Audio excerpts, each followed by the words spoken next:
أعوذ بالله من الشيطان الرجيم. بسم الله الرحمن الرحيم. إن هذا القرآن يهدي للتي هي أقوم. این قرآن هدایت می کند شما را بر راهی که راستترین راه است. دوستای عزیز، درس سوم آموزش قرآن کریم را برای او عده از برادرها و خواهرایی که تلفظشان درست نیست تقدیم میکنیم. بعد از اینکه در درس های اول و دوم سوره های کوتاه را تلفظ سوره های کوتاه را براتون آموختیم، حالا در این درس شروع میکنیم از اولین سوره مبارکه قرآن کریم که طبعا بعد از فاتحه سوره اول است، همون سوره مبارکه بقره است. بسم الله الرحمن الرحیم.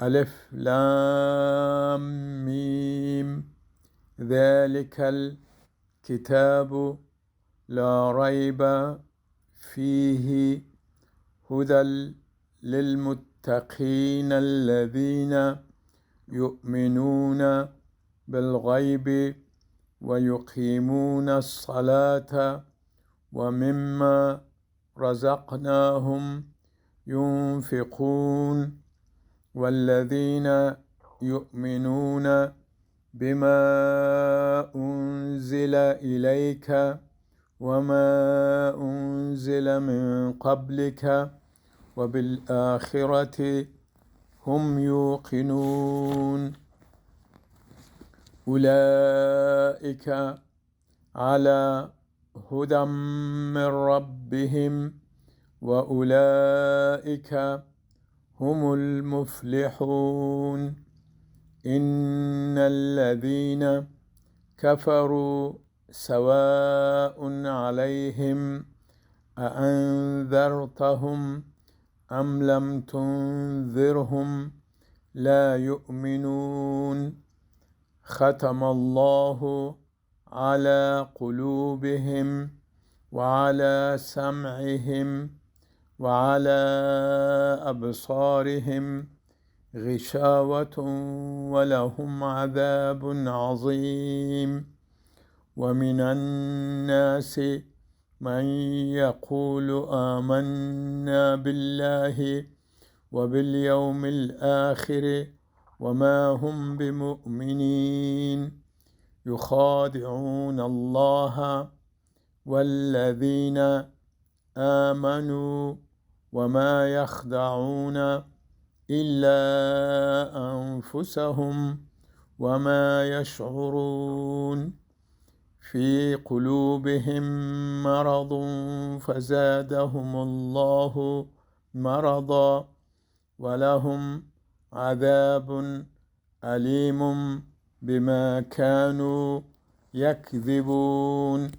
وإذا قيل لهم لا تفسدوا في الأرض قالوا إنما نحن مصلحون. ألا إنهم هم المفسدون ولكن لا يشعرون. وإذا قيل لهم آمنوا كما آمن الناس قالوا أنؤمن كما آمن السفهاء. ألا إنهم هم السفهاء ولكن لا يعلمون. وإذا لقوا الذين آمنوا قالوا آمنا وإذا خلوا إلى شياطينهم قالوا إنا معكم إنما نحن مستهزئون. الله يستهزئ بهم ويمدهم في طغيانهم يعمهون. اما قسمی که شاید ملاحظه کرده باشین کلمه در درس گذشته گفته بودیم که زال و ز تلفظش در عربی فرق داره، در فارسی تفاوت نداره، یک قسم تلفظ میکنیم ما و شما، اما در عربی تلفظ داره. اینجا الف لام میم ذالک الکتاب و ذالک را اگر ذالک بگویم، ذالک امروز ز بگویم غلط میشه معناش، بهتر است ذالک بگویم، ذالک. و دیگه اونمو چیزاست که علائم وقف و عدم وقف و چیزاست که اونا را باز برتان بعد از اینکه کما که پیش رفتیم باز میگیم برتان. منتها وقتی که میگیم الف لام میم ذالک الکتاب لا ریب فیه هدی للمتقین، اینجا میشه استاد شوین، میشه وصل کنین و بگوین هدی للمتقین الذین، لکن به سبب از که ما و شما ابتدایی هستیم در اینجا وصل نمی کنیم، برای از که بتانیم خوب تلفظ یاد بگیریم میگیم که هدی للمتقین باز طرفش الذین یؤمنون بالغیب و به می شکل. و دیگه یک چیزی را که باید اینجا باید توجه کنیم اونمو مد است که مد در قرآن کریم در مصحف‌های شریف علامهش موجود است. اونمو علامه مثل امو علامه مدی که در آوردن است، مثلا آ، در آ که امو بالایش اگر مد نشته نکنیم آوردن میشه، این اونمو مد است که در هر جای است. اونجا امو قسمی که در درسای پیشتر گفتیم میره یک کما که دراز میخوانیم اولئک به شکل.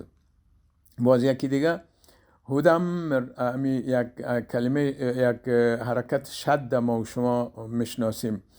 در شد به این معنی است که وقتی که یک حرف با دیگه حرف به شد با هم ارتباط میگیرن، اما حرف اول به حرف دوم تبدیل میشه، یعنی جنس از همون میشه. مثلا هدم به جای از که هدن من ربهم بگویم میگیم هدم، یعنی اینجا دال یا بخی از بین میره، دال همراه میم ما و شما وصل میکنیم و دوشه به شکل ادغام میخوانیم که ادغام باز براتون میگیم حکمشه و چی بودنشه.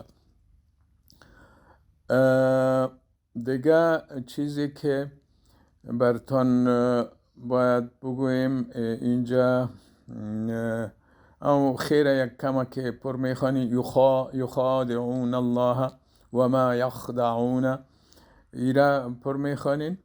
و ذاتم مرض ما شما در فارسی ذات زوی زی زال کل شیء قسم میخوانیم. مثلا میگیم عظیم، مثلا میگیم مرض، مثلا میگیم ذالک، مثلا لذیذ که در حالی که با زال نوشته میشه.